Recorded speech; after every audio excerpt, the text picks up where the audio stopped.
Hello, I'm Jordan Seidel. I am the region representative for Regions 7 and 8 for South Dakota Bandmasters.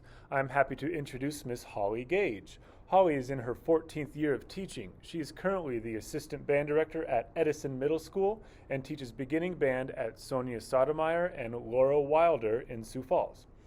She spent the last 5 years teaching elementary music and beginning band at Fillmore Arts Center in Washington, D.C. Public Schools.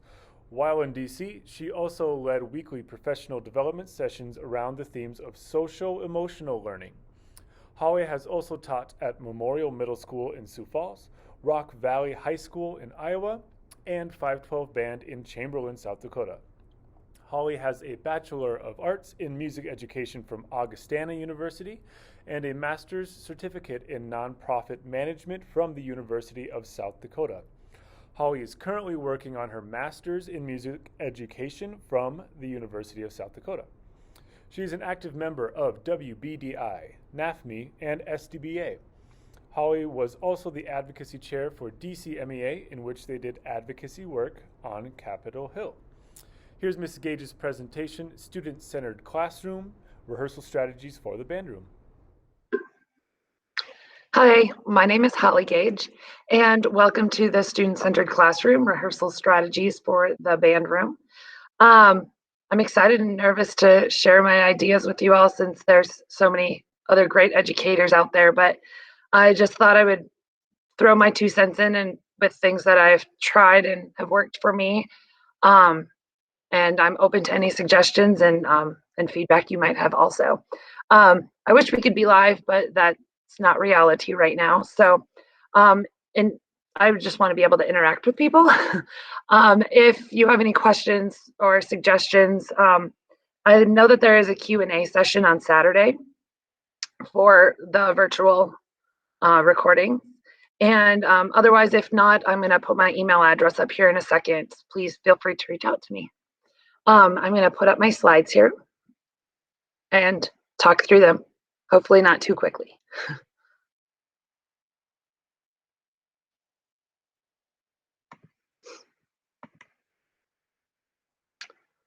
All right. I am currently teaching at Edison Middle School, Laura Wilder Elementary, and Sonia Sotomayor. And I hope to be in the Sioux Falls School District again next year. I went to Augustana College and started my career in Chamberlain, South Dakota, with a great mentor, Dennis Carlson. I did 5th through 8th grade band for 2 years, and then I did high school band for 2 years there before I went to Rock Valley and did high school there. And then I came back to Sioux Falls and did Memorial Middle School, Oscar Howe, and JFK for 2 years before I got married, and my husband and I moved to Washington, D.C. For 5 years. And while I was there, I taught like every single kind of population you could imagine. And from like inner city to the students of diplomats and parents worked at the embassies. So it was the whole gamut of possible students that I could have taught. So I did 3rd through 5th grade band and pre-K through 8th grade general music and some like music therapy to the highest need population in the DC public schools. So I gained a lot of random experience, but it was all really good. So we had our son in 2016, so that's his picture. And that's kind of why we decided to move back to Sioux Falls so that he could be around grandparents. One of the other pictures up there is me playing in Tuba Christmas at the Kennedy Center, which was really great and fun. And the other picture is my students playing on one of the stages in the Kennedy Center also. So a lot of great opportunities while I was there, but we're really glad to be back. Through all of this, what I'm trying to say is my goals of a teacher have always really stayed the same. But having different opportunities has really opened my eyes to different teaching methods and approaches and how to really reach students. So, I mean, my goal as a person is to help students be better humans. As a musician, I want them to not need me anymore. And as a teacher, I want them to like appreciate music and find enjoyment in it. So in this presentation, I want to talk about different goals. So how can we make our students be more self-sufficient, more engaged, show ownership, and ultimately become better musicians? So outside the band room, student-centered classrooms create students that are leaders and critical thinkers. And it's like we have the opportunity to teach them both like really important life skills and how to be a musician. So the following are some strategies that I've come up with and have tried that have worked for me. And I mean, all of my ideas have come from other people, and I've just made them my own. So I hope that you can find something in all of this to make your own.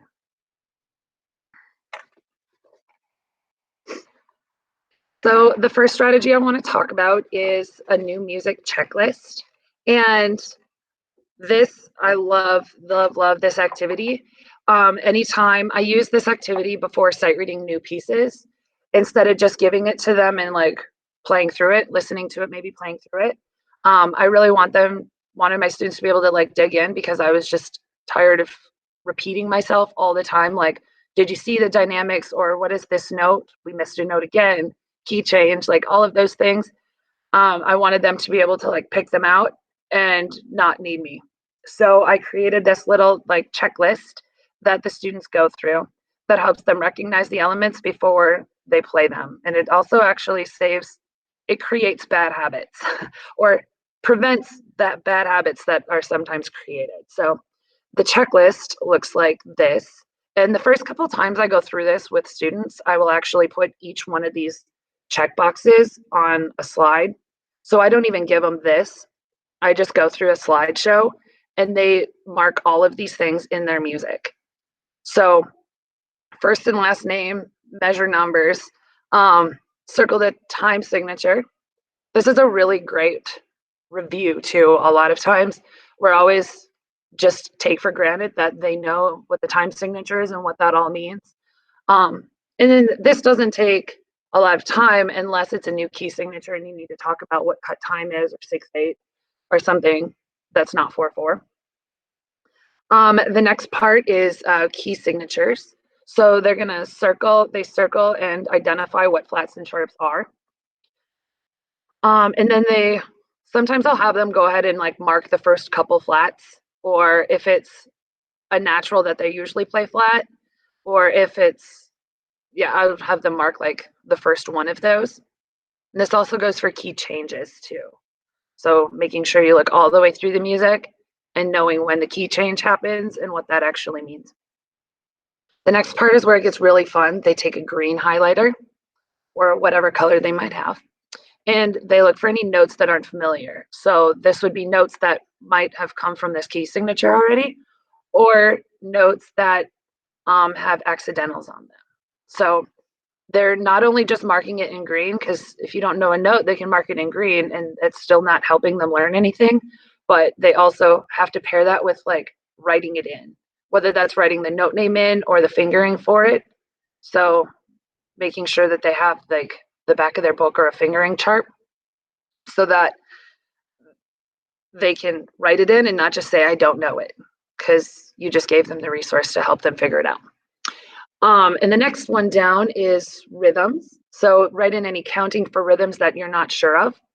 And the number of beats above each rest. So that's maybe not as important for all levels of musicians, but there's things in here that can be focused on. Like you don't have to maybe do all of the checklist, maybe just do the notes and accidentals or whatever you find to be important or you want them to make sure that they're paying attention to. And the last thing is in pink is the dynamics, and in yellow is any special directions or anything that looks different to them. That would be like repeat signs, DS, tempo markings, articulations. Also with the articulations, make sure you highlight that there is a difference between ties and slurs and that they're not the same. because sometimes they get a little carried away with those. So we go through all of this, and depending on the amount of students you have, like it could take like that whole process right there with sixth graders new to it on a more difficult level song could take like 30 minutes. But with eighth graders, that process could take maybe 15 minutes.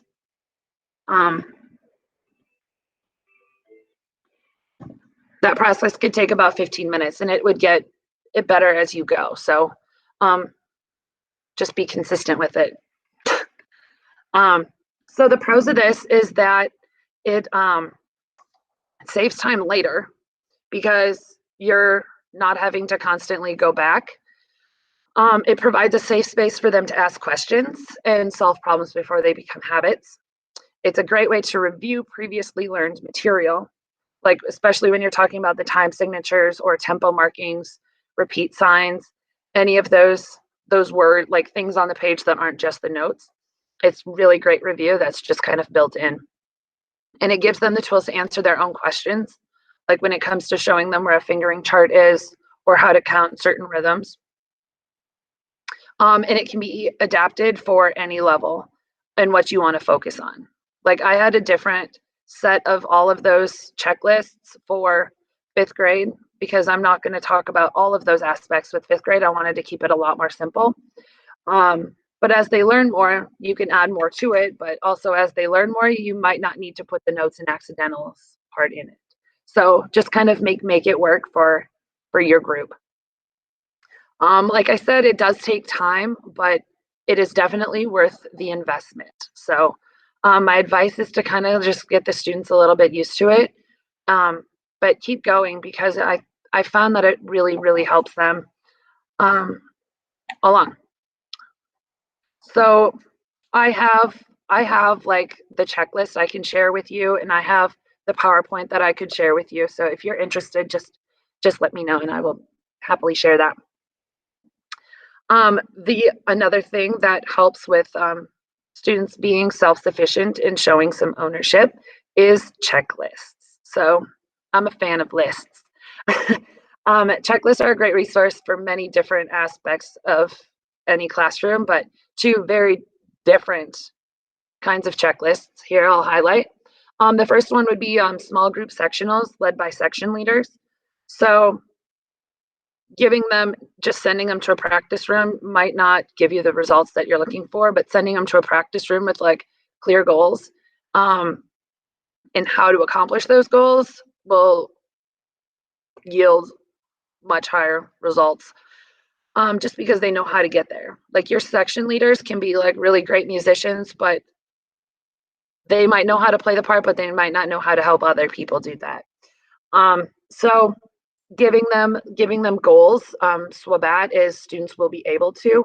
So giving them that along, students will be able to perform measures 1 through 50 by taking it in 4 measure chunks and repeating it, or 8 measure sections and just some repetition. So however you want them to accomplish that goal, just make sure that they know that.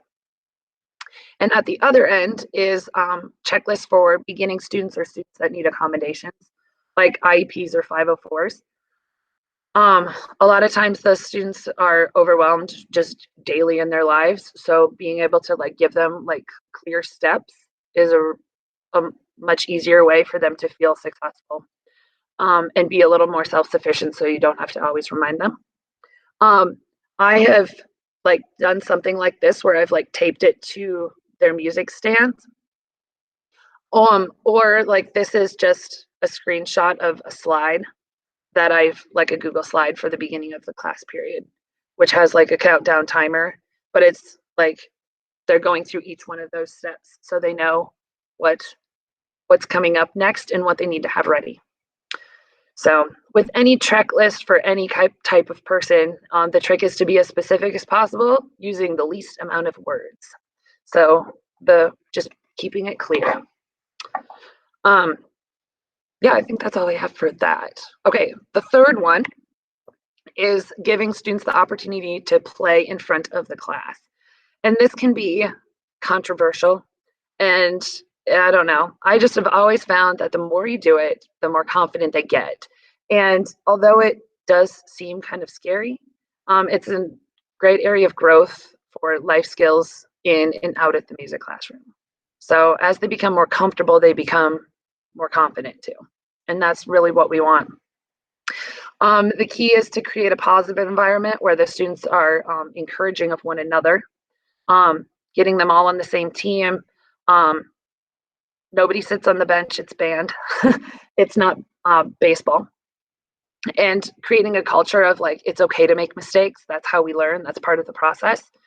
The next one is if it's a new concept, start small. Around creating a positive, whatever, classroom, start small and be consistent with it. So start small and be consistent. So keep doing it. But you don't even need to ask that much of them. Like it's maybe a 5-note scale. And then as they're comfortable with the 5-note scale, scaffold that and make it a full B flat scale. So start small, just get them comfortable with playing. Maybe even ask for volunteers and then progressively make it into all the students. Because as you get more volunteers, like the good kind of peer pressure kicks in. When students are comfortable playing in front of the class, it makes rehearsals a lot more effective. It's a lot easier to have a section rehearse a part during class when they're already a little bit more confident and comfortable just being in the class. Middle school kids won't freeze when they start doing different kinds of auditions because they're okay and they're like confident in their playing abilities. It helps when you want to fix notes. You can have the kids play down the line, and again, they won't freeze. So building the confidence is the hardest part of building individual musicians. I mean, right now for 5th grade, every small group lesson that I have, the kids play by themselves, but like we'll take an 8-measure song and they play 4 measures of it, and the other person will play the other 4. So they just take turns and kind of play off of each other. So we're starting small and they still get the ability to play together. All right, number 4, I love this one, playing games. So we all kind of need breaks sometimes from just the monotony of just rehearsal. But different games, like they're fun, but it's always hard to find a game that's still like accomplishes a goal and makes them better at the end of the day. I was really excited when I found Among Us, and I'm not someone that like keeps up on like the latest trends of like whatever's happening on the internet. But when I found out Among Us was like a popular game for them, I flipped it into this band game. So in the app, you have imposters, so people that are trying to sabotage, and you have the crew, which is trying to accomplish different tasks.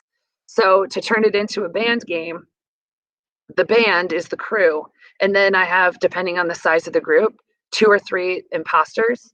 So when you really know a song and they feel good about a song, this is the best time to do it, because in order to like be really good at this game, you have to know how to play your part. And it requires you listening to the rest of the group to do it. So when you play, you have the 2 or 3 imposters that are purposefully doing something wrong. So the band has to play their part perfectly so they're not caught, and or so they don't get like tagged as being suspicious. And the imposters have to know how to play it because they have to like make a mistake somewhere purposefully. So, and then the band votes on who is voting out, and if they guess the imposter correctly, the crew or the band wins. So there's a lot of different skills that go into that game, and it's a really popular game with kids right now. Another one is rhythm or symbol bingo.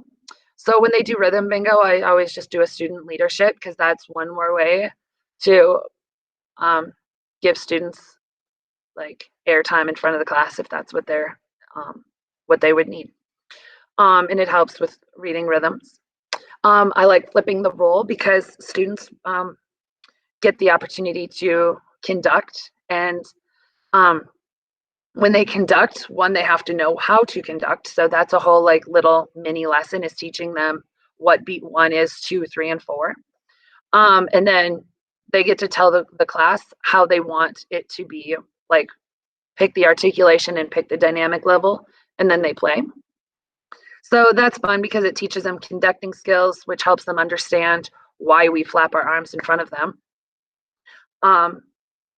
And all of these games are just another way to engage students that are typically harder to engage.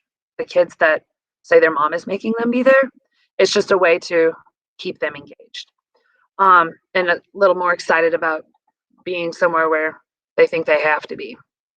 All right, number 5, a student selected repertoire activity. I did this activity as an online learning activity, but the more I thought about it, it really works with engagement, ownership, and musicianship. And it works best when you can pre-teach it. With the pandemic and going back to school, we didn't always have that opportunity to pre-teach stuff because this all happened so quickly. But if you pre-teach it, you're teaching them why we play marches, why we play classical tunes, lyrical pieces, programmatic pieces. And each song needs to teach a specific element or standard.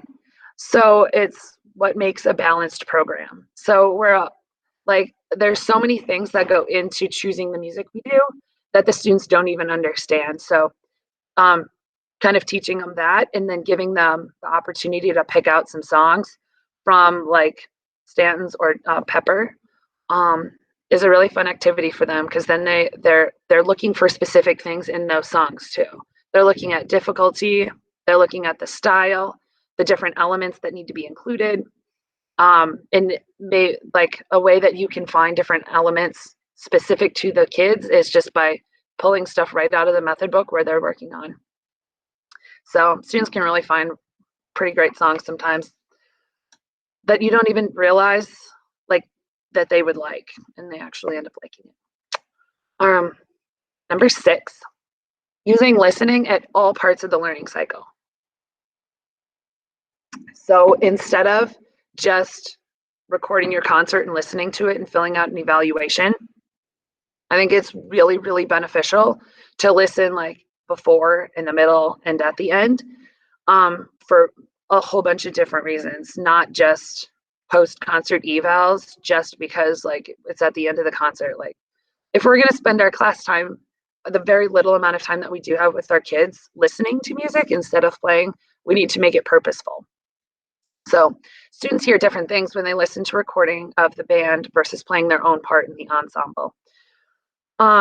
Especially right now, like our students are not sitting in arcs. We're trying to keep them as far apart as possible, which I've noticed has really tampered the whole ensemble idea of their playing. It sounds sometimes like 50 individuals playing instead of like a band. But it's gotten better. They start to understand the importance of why dynamics and articulation and balance are important when they listen to themselves play. Listening to professional recordings of a piece is great because it's giving them the goal. And at the beginning, when you first listen to a song before you even sight read it, that's the perfect time to listen to professional recordings. But I would bring back maybe 2 or 3 different versions of recordings by other bands. And the middle one, I think, is the most important here, probably even more important than a post-concert, because you're recording them at the midpoint of their learning. And I am amazed by the like mature conversation that students can have about this, even middle schoolers, I promise you. It's just so valuable when they can listen to themselves and they're like, oh, I didn't know I sounded like that. Or, oh, I see, like, I thought that I was playing staccato, but I really wasn't. Like, I can't hear staccato. So there's just things that they think they're doing, but as an audience, you can't tell the difference between any sort of dynamics or dynamic contrast or even balance. Like, oh, all I could hear here was the flutes. So just talking about the balance and making sure that we can hear all the instruments or pick out different wrong notes.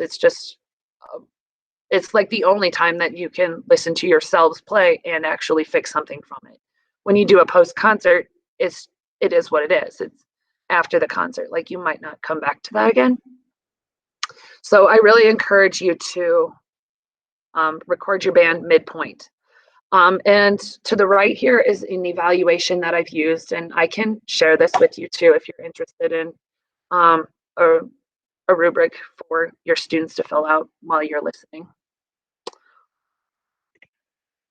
All right, number 7. This is one of my favorite things because I like to think outside the box and get innovative with what performances actually mean. So, and this kind of ties back into number 3, where just giving students like the opportunity to play all the time is really, really beneficial to like your program. It's important to recruitment, retention, public relations. The more like the community sees your kids playing, the more reputation that you have, or hopefully the better reputation you have. It's building leadership in your students, independence, teamwork, discipline, pride. Like I'm sure that we could add like 50 more descriptive words to what performances do for your program. But I just encourage you to think outside the box in all of that. Our kids in our society are changing, and I think that we need to think outside the box to help keep them engaged too. So I just threw up some ideas for how to be creative with your performances. It doesn't always have to be a performance in an auditorium. I mean, when are you probably the most seen as a band when you're not thinking about just the parents watching? I mean, pet band, like the things that we don't usually spend a lot of time at, right? Marching band, I know that a lot of time is put into that. But maybe inviting community members or parents to come and play with the pet band.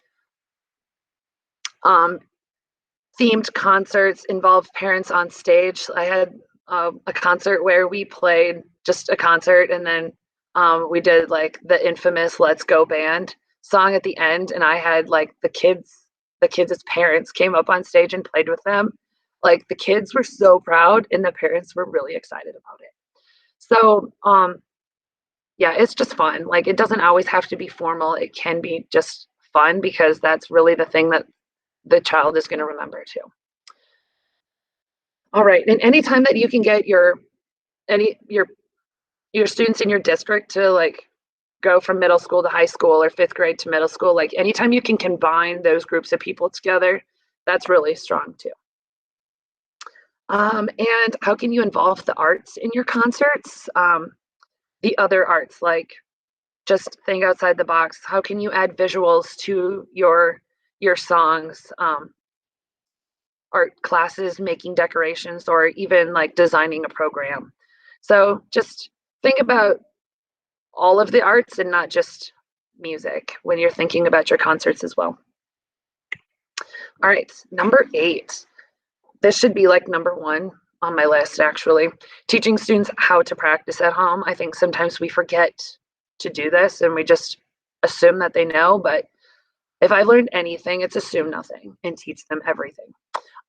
Purposeful practice. This is a little screenshot of something that I tape to the front of every single 5th grader's book. Just the steps in how to attack a new song. It doesn't matter how easy or how hard it is, like teaching them how to practice is essential to them becoming a better musician.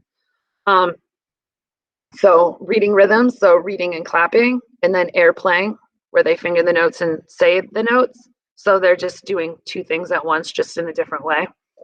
And then you play it. Identify any hot spots. I call this chunking also, like take small chunks of the song. Practice that small chunk 3 times, and then play the whole song again. So it's just a little flow chart that the students go through. And we practice this in class too. So it's just something that you just always have to like go through those steps all the time until it's just ingrained in their brain. If you were a fan of practice journals, I really encourage you to like not even ask them how many minutes they practice because to be honest, you probably already know. And we all also know that it's quality over quantity. Like if you're practicing something for an hour and still like don't get it, like then I need to help you figure that out. But if we're just asking them how many minutes they've practiced, that's not helping me help them. So I do have a Google form that I can share with you um, that students fill out, and you can make this as involved or not involved as you want. Um, so what was the couple of things that I put on it is like, what is your practice goal this week? So asking them to be as specific as possible. What did you practice the most? For older students, you can ask what elements of music did you work on? So I worked on the notes or I worked on the rhythms, articulation, dynamics. And also asking them what emotions do you feel while you practice. So if they're confident and happy, like they can check those boxes of being confident and happy. And if they're confused and disappointed, that like helps me know that I need to help them. Um, and at no point on here am I asking them like, how many minutes did you practice? Just I'm asking them, what did you practice? How did you practice it? And how did you feel while you practiced it? And then there's also an optional spot on there for the parents. Like, how did you feel your child's practice with this week? List one thing that you are proud of that they accomplished. So involving their parents is um, essential in helping them have a good experience too, especially since they need to practice at home and probably need help with all of that. And I got this idea out of this book. Like this book changed my mind on a lot of things. It's called Music Education and Social Emotional Learning. Um, when I was in DC, I did art in staff professional development, and it was an art school that I taught at. So it was all a whole bunch of artists, and it was really valuable book to be able to use this as part of our professional development. So I encourage you to check it out. There's also a student workbook that goes with it too. Um, All right. The last thing I have is just some small steps or small things that you can do just daily in class to help with students to stay engaged just on your normal class days. So when you're resting, students can call out measure numbers or count the rest out loud. Students can airplay while other sections are rehearsing. So they're still following along, even though the saxophones are playing at 12. Everybody really is doing the stuff at 12. Hear, think, wonder. In the education world, it's called see, think, wonder strategy. So, like you say, like I heard something funny in the saxophone section. I think someone could be out of tune. I wonder how we can fix that. Or I heard this scale did not sound unison. I think someone was playing on the wrong partial. I wonder how we can play a higher or lower partial. So just posing the problem as a question back to them um, is really is a good way to help them think outside the box or think in a different way. Using higher order thinking questions. So words like create, define, evaluate, analyze, explain. Basically anything that's not like a yes or no question. Um, Asking the students, why did I stop instead of stopping and telling them what to do? Like I that kind of goes back to the hear, think, wonder. Like I stopped here because I wonder what we could do to make this better. And again, in the education world, it's called turn and talk, but I call it turn and talk or play. Like for your stand partner, and in a perfect world where we could share stands and sit closer together, this works better. But um, turn to your partner and play this two measure phrase for me, or like show your stand partner what the fingering for the seventh note of the B flat scale is, or tell your partner what the dynamics are in this section and why do we need to pay attention to them. Just having them tell each other instead of them just hearing me talk at them all the time um, helps things stick in their brain more. Um, Yeah, I'm sure there's a lot more that could go here, but I just pulled out 6 that are easy to use on a daily basis. This is the book I was talking about. It's a game changer. Um, and yeah, I mean, I don't claim to know all of the answers. I just steal my ideas from other people and make them my own. So I'm open to suggestions and hope that you found something in this presentation to make your own. I just love working with people. And like at the end of the day, I want to develop stronger, more positive students. So um, I guess I just want to close by like, if you're a younger teacher, please ask questions and don't be afraid to. Um, Anybody struggling with something, chances are somebody's already struggled. So um, you're probably not feeling that way yourself. So um, yeah. So if you guys have any questions, my email address is here. Um, and I would love to chat with you on Saturday at the Q&A. Thank you.